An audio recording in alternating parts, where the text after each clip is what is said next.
Now let me tell you how I never changed. I never switched up. Always been this thirsty look. I always had the hiccups. Now it's feeling strange. I'm the nigga. This is such a on the real though, when you look at the industry, I was going through Hip Hop Mag. So according to Hip Hop Mag, I was looking at the highest paid rappers when it comes to bookings, and I look at the highest paid actors after the Vatiswa Ndara. Vatiswa Ndara. And it's quite surprising.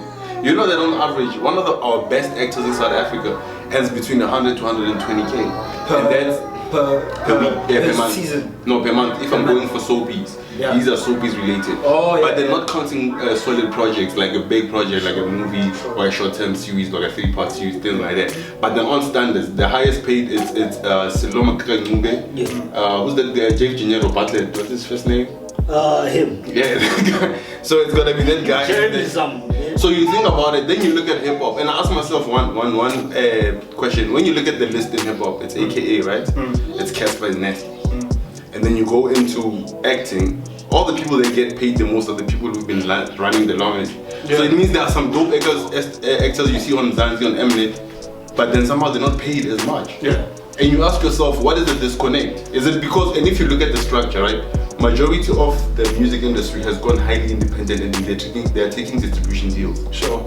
But then in the acting industry, it's still run mostly by Mnet, by the SABC, and all those acting monopolies that are there.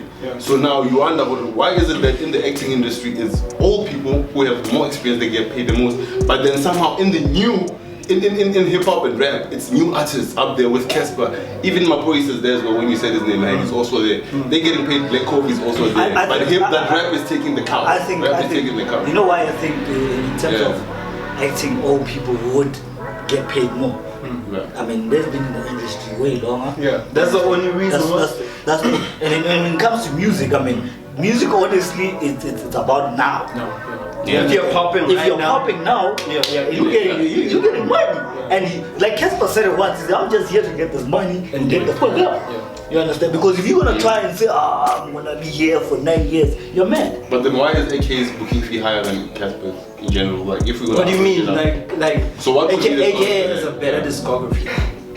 That's I don't know. It's cool. I'm fine. This cool. Discography. No. It's his album collection. Everything is dropped. Like you can even moonwalk back to from Touch My Blood. And also the other thing is that I can remember Cassper owns all of his things. Not anymore. No, not anymore. Well, after the is it Sony deal? Sony BMG deal. But why AKA would have more? It would be more is because also he's been there long. He's been there long. He's been there long. He's dropped more music. And also him. Cassper is. I like Cassper, but Cassper is some nigga. He put his name on a syrup bottle. You listen? No, did you holler at him? My boy, come yourself there. He had to after Swiss Beats was talking about Cassper on the Breakfast Show. When they give him props. Even after, I mean, Beyonce once tweeted about him. So hey. You understand? if you got beef tweeting about you, nigga, everybody gonna search you. Who is this nigga that Beyonce's talking about? So after that, and after the global show, the global thing, he just killed it. You understand? But it happens like the amount of money you get paid per gig depends on that. It depends on how much impact you have, how many endorsements are fucking with you. It matters. You understand? Like it all fucking matters. But actors can't build their whole brand around acting. You have to have more work. You have to have more work, and you have to have movies under your belt. You must have classic movies under your belt. When you think of Samuel L. Jackson, you wouldn't think he would be on a series. He wouldn't. His niche is movies. That's where you get the most. And also, if you want to try and get him on a series, are you going to be able to pay him the whole series? You won't pay him. You won't. You won't pay him the whole series. It's too much.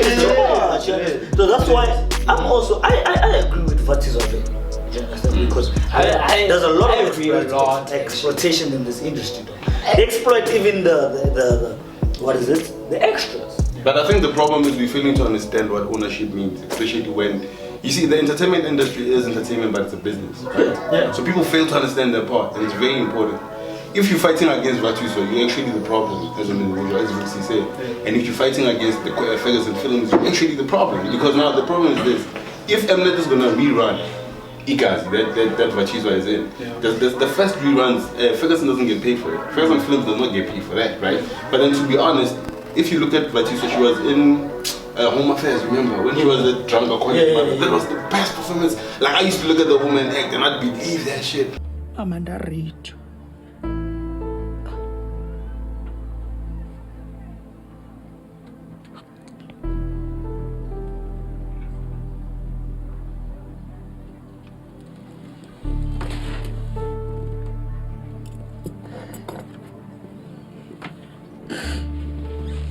Warechwa. Uma.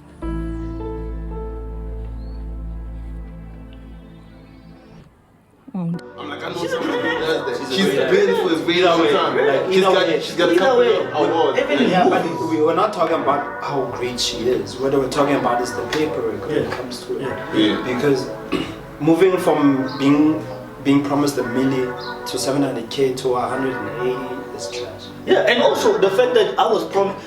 The fact that if you promise me like, yo, my boy, when you do the show, you won't get about 10K from me. Obviously, that's also is motivating. The next time when I come, you like, I get 200. No, man, fuck you. For real. So and they work for 6 weeks. That contract was she works for 6 weeks. You said 6 weeks, $1 million. 6 weeks. And you understand that means if when she gets the money, she pays all her bills and she makes sure she has money for the next coming year. Yeah. True. Because the actors, they work with gigs. Exactly. They don't have medical aid. Yeah, you can't do as an actor. You can't do that. And that's one thing that I once spoke to Scoop about. The problem is in South Africa, because it's not like Hollywood. Hollywood, they have these insurances. Even Mollywood. Imagine Mollywood. No, it is top. Yeah. But you see what I mean? Like in South Africa, like our entertainment industry is like, it's just that. It's a hobby.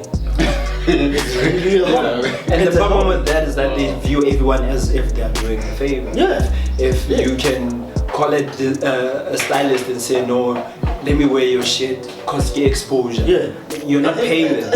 It's the same as what we are doing right now. Do you understand? Like right now, if we're gonna come here and go Vega, you say, nah, do us a favor. Yeah. How is he benefiting from that? Sure. Do you understand? But then, so the question is, do you think the industry is big enough? I think the problem with the industry. It is. Honestly, it is. I mean, I went to watch that movie with the Hans with Which movie is this? what's the name of that movie? Baby Moms. I went and watched it was bad.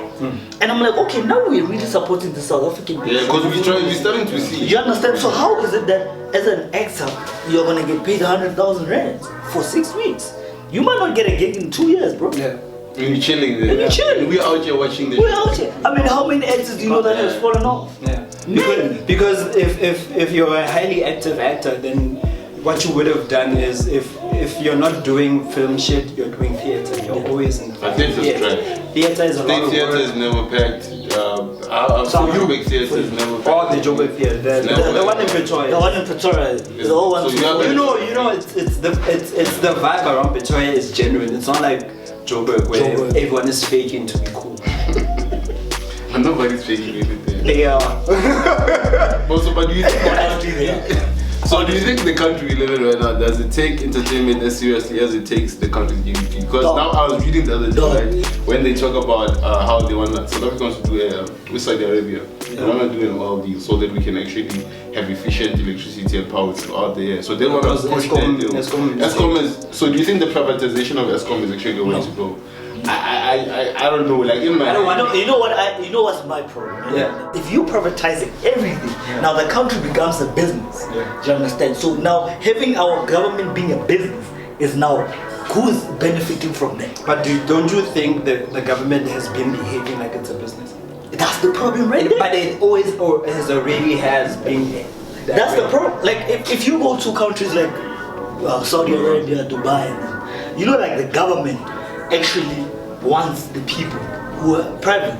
The private must sponsor the government. You understand? The government is not profit driven. No. They are not saying, this company, SA must make money.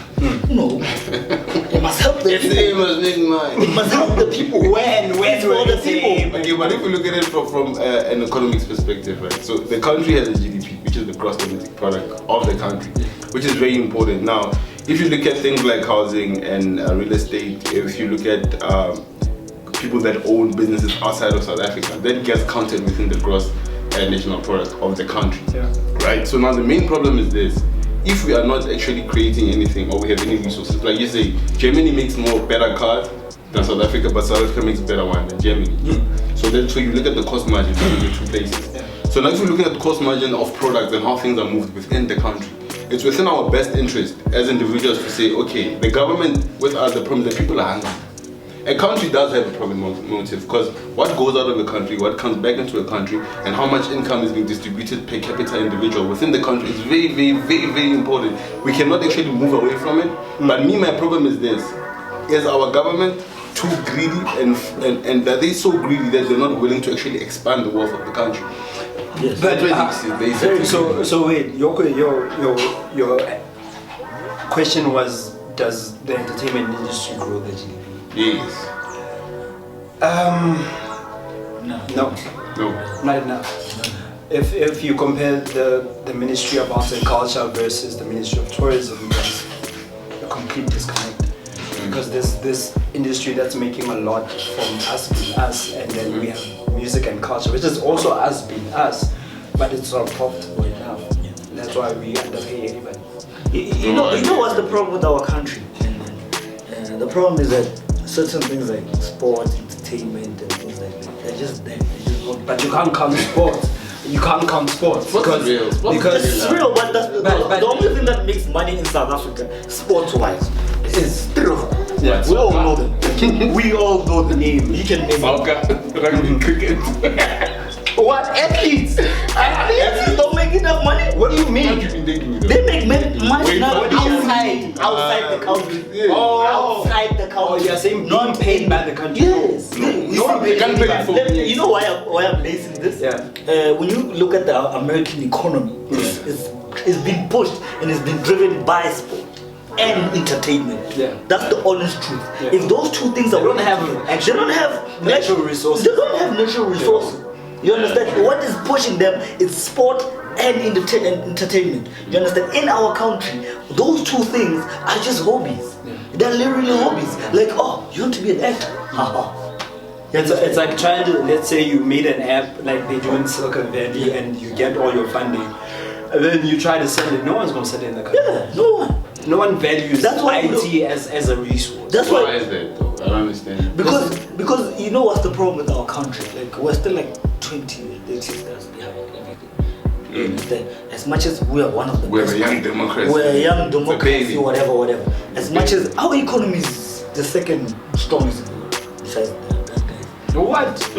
Not in the world, in Africa. Sorry, In Africa, yeah. maybe. Because Nigeria is the first. Yeah, in Nigeria it's just dominant. The GDP is because they have too much. The living conditions of Nigeria and the income per capita of the country is actually quite astonishing. I fail to understand. I mean, they have a lot of oil money. Yeah, that's the problem. They make a lot of money based on their natural resources. Yeah. But then the problem when it comes like right now, end of the first quarter of the financial report, South Africa saw an increase in employment.